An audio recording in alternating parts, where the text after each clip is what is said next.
Hello, everybody. Welcome to What Happens If I Say, the podcast about those questions that we are reluctant to ask God about. And to do that, we have somebody who actually has dared to ask those questions. And we have here Dr. Charles Arokiasamy, and he is the author and the creator of this book, What Happens If I Say. Charles, why these questions? It really all came about from one phone call in the morning when I was in college in Illinois, and a friend of mine called and said, "Hey, can I see you soon?" And you could tell from the call it was something serious, and so I said, but I had things happening too, so I said I can come at 2:00, and went there, and basically. He is Chinese, and it's a disgrace to commit suicide, or at least he perceived that. And he wanted me to be the person. He had decided to commit suicide, and he wanted me to be the person to explain to his family that it's not a disgrace, that he had legitimate reasons for suicide. So that's where it started, because then and it's typical of people wanting to commit suicide, often happens that they will leave something behind for you, gifts, or like closing all the accounts with people. So they would. He left me. He wanted to leave me a bunch of poems, and in those poems, I looked, and there were two that were really angry with God because he had fallen in love, but the girl finally rejected him. And so he was down in the dumps and really angry with God.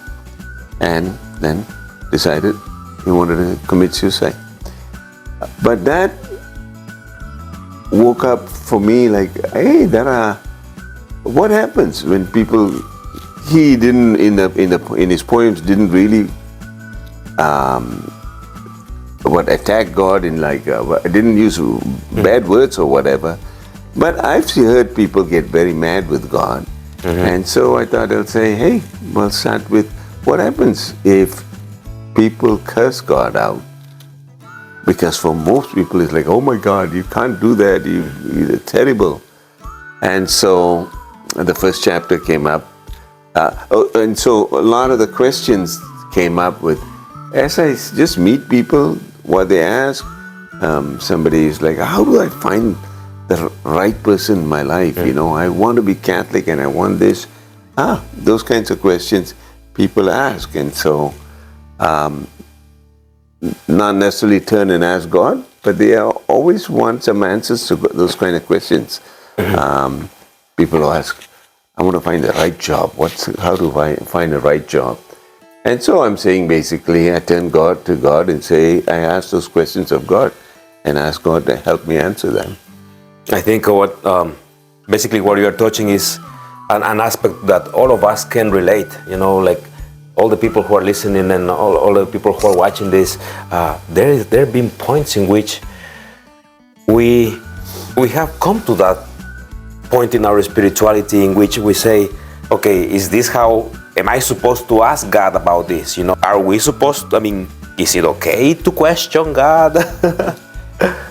It's interesting because I think that maybe the first chapter itself is that it's. I remember when in high school I read a book by Ernest Larson, a Redemptorist, called "Good Old Plastic Jesus," and it talks about we just keep God so far away, but God wants to be engaged in a question and answer. God wants to be engaged in really in our life, not be a statue somewhere else.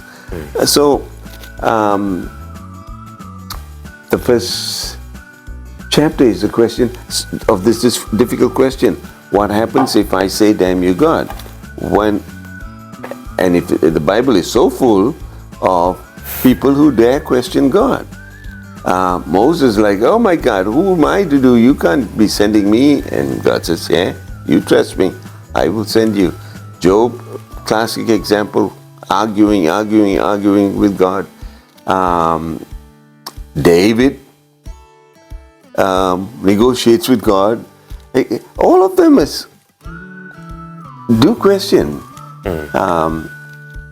People of faith People who get close to God will realize that, oh, God is pretty able to take care of himself. And I don't need to protect him and shield him from questions. But what God is looking for is a real relationship. And if there are uncomfortable areas that we dare not bring up, that relationship is not really strong. When it's a close relationship, you will open everything up. We don't censor what questions we ask. You just hit it right there, So it takes deep intimacy, with the Lord to feel comfortable that, to be ourselves. And I think I was listening to a priest from Pax Christi talking about, the Imago Dei, being in the image of God. What does it entail? It entails an encounter of our fullness being encountering God. And when that happens,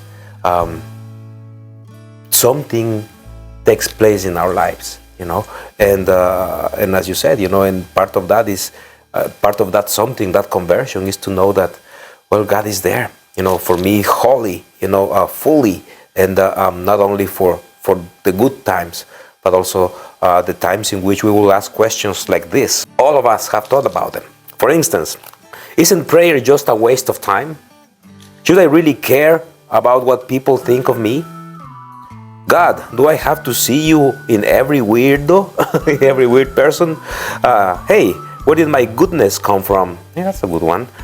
Hey, one thing that happened to me that can also give some context here. After high school, we have in Malaysia something called pre-HSC, higher school certificates, like a little bit of pre-university. And so my first year, probably I was 17, 18 years old, there was an American student who came to Malaysia and on exchange. I still remember her name. When I came here, I wanted to try to find her and I couldn't. Marianne Zibelik. And my classmates in Malaysia were so busy taking her to nightclubs and showing her, look like how modern we are and fantastic. But she and I somehow, in the 3 weeks that she was there, always found time to sit and just talk about spiritual stuff and religion. And she said,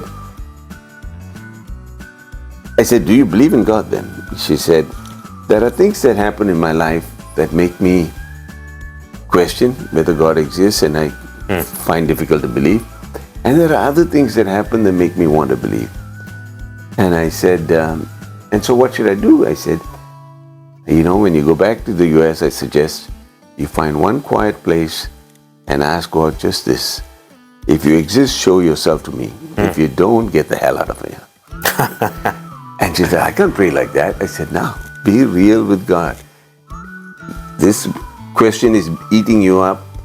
Does God exist? And the best person to ask is God himself or herself. And be straight about it. And so, few months later, I got a letter from her, like 7-page letter of her experiences with God and how God was working with her. And she was going to do the spiritual exercises, Jesuit spiritual exercises, 30-day retreat. And then later she met a guy in college. He became a doctor. She, I forget what she graduated in. And then they both became missionaries in Africa. Wow. Ain't that amazing? Amazing. From going to I'm not sure if God exists, to becoming a missionary in Africa and spreading the good words.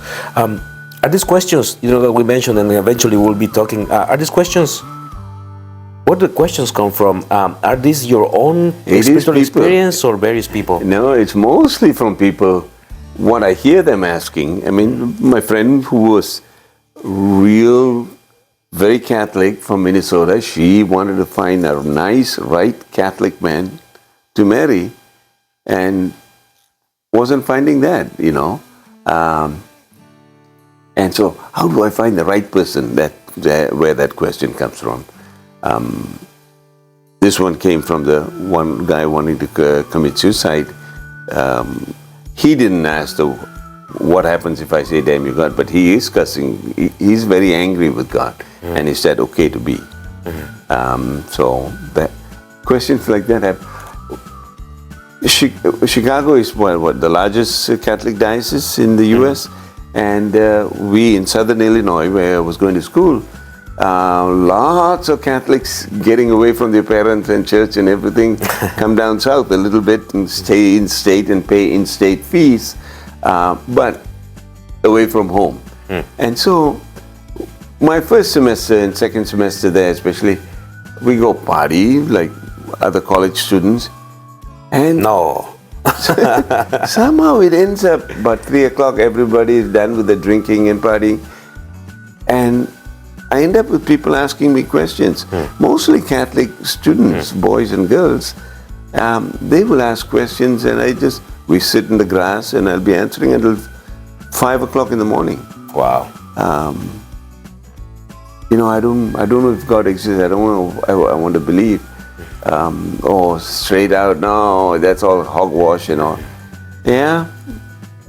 So you're an atheist, you say? Yeah. There.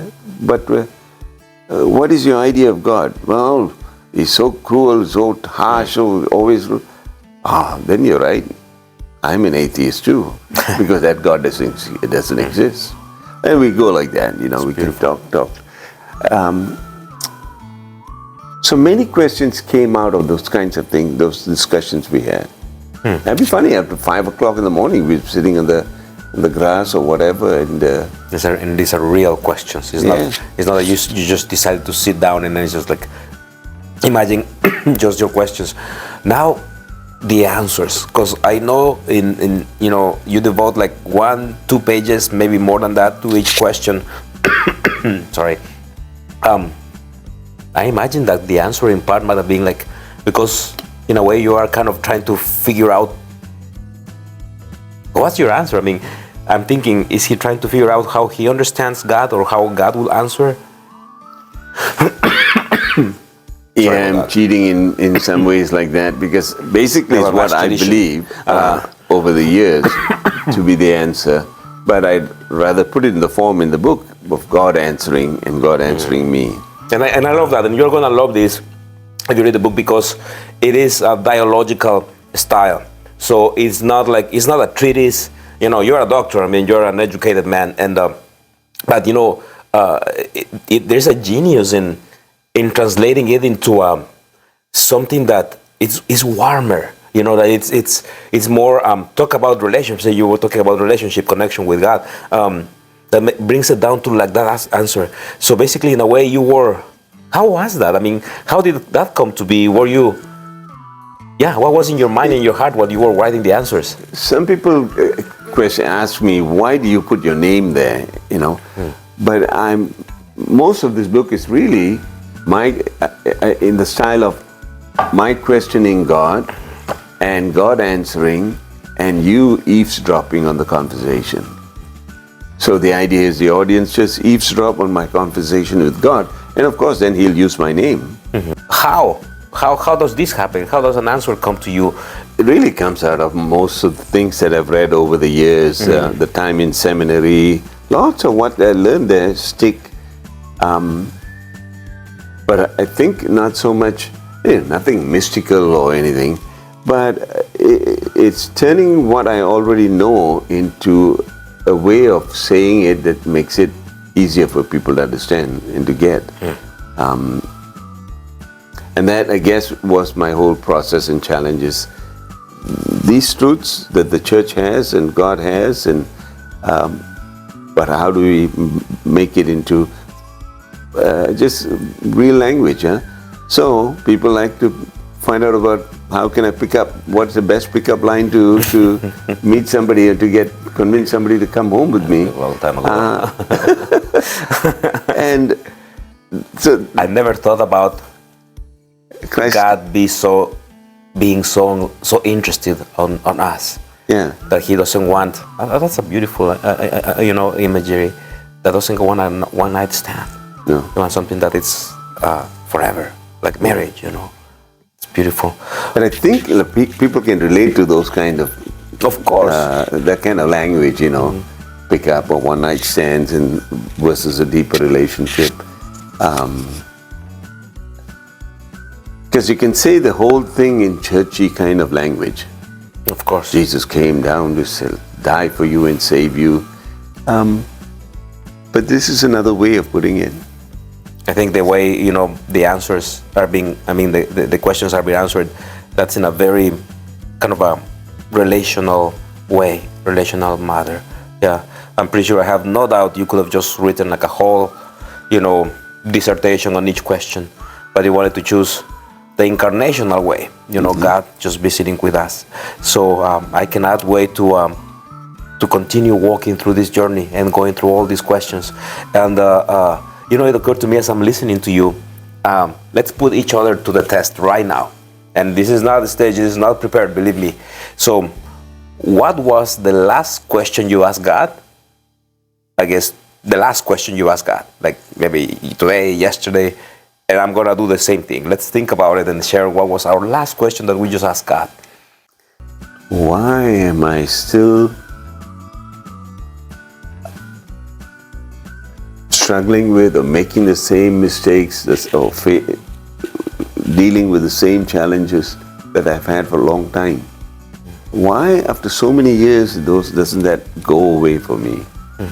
And I'm talking particularly vanity and arrogance, and that's something I struggle all my life with. And why haven't I reached humility? And just literally the last question I asked God is like, why is it that I cannot organize my time better? Especially as I look at the calendar and all that. With all those questions, if people want to send you a question or comment, or if people would like to get the book, find the book, how can they do it? Right now, there are used copies on Amazon. We probably will revise it and update it a little bit and put it on Kindle at some point. That's excellent. But can they email you or something? Can easily email me, and we'll mail. What will be your email? charles.arok @icloud.com. My last name is Arokiasamy, and you can see in the book. And so AROK, so charles.arok @icloud.com. All right. Thank you, Charles. Thank you, everybody, for your time. And we'll see each other in a new chapter and a new episode. Blessings. Okay. This is What If I Say, the podcast about those questions we are reluctant to ask.